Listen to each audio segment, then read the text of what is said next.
பாருங்கப்பா, பாவக்காய் நான் மார்க்கெட்டில் விலைக்கு வாங்கிட்டு வந்து பழுத்த பழமாக இருந்துச்சு. அதை இந்த பாருங்க, இந்த வாளியிலதே மண்ணை போட்டு ஊண்டி விட்டேன். இப்போ பாருங்கப்பா, இங்கே பாருங்கப்பா எத்தனை காய்ண்டு. ரொம்ப நாள் ஆச்சுப்பா வீடியோ போட்டு வேற. இங்கே பாருங்க, இப்போ நான் இந்த பாவக்காய் எங்கே பாருங்க எத்தனை காய் எப்படி தொங்குதுன்னு பாருங்க. இங்கே பாருங்க சூப்பராக. இங்கே பாருங்க எத்தனை காய் இங்கே வந்து பாருங்க. இந்த பக்கம் இங்கே பாருங்க, ஒரு 2 விதை தாப்பா ஊண்டி விட்டேன். இங்கே பாருங்க வெறும் பிஞ்சா. இங்கே பாருங்க இந்த பக்கமெல்லாம் இருக்குது. இங்கே பாருங்க கொடி படர்ந்து ஒரு விதையில மருந்தே இல்லாத காய்ப்பா, இயற்கை முறையில். இங்கே பாருங்க நான் நட்டு வச்சுட்டு ஊருக்கு போயிட்டேன், வந்து பார்த்தா அது பாட்டுக்கு. இங்கே பாருங்க எத்தனை காய். இங்கே பாருங்க இந்த பக்கம் இங்கே பாருங்க பிஞ்சாவும். இங்கே பாருங்க எத்தனை, ஒரு 15 காய் தொங்குதுப்பா இந்த நீட்ட பாவக்காய்.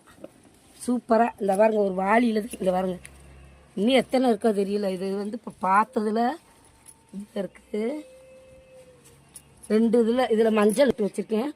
இதில் பாருங்க கொய்யா பழம் சாப்பிட்டு போட்டு விட்டேன். அது பாருங்கள் எப்படி வந்திருக்குதுன்னு. இது அடுத்து நல்லா பெருசாக வரவும் மாற்றி விடணும், வைக்கணும். இது பாருங்கள் வெந்தயக்கீரை.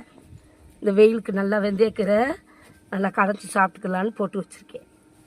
பாருங்கப்பா, எல்லோரும் நல்லா இருக்கீங்களாப்பா? ரொம்ப நாள் ஆச்சு வீடியோ போட்டு. கால் வலி, அதனால் என்னால் கொஞ்ச நாள் வீடியோ போடாமல் விட்டுட்டேன்.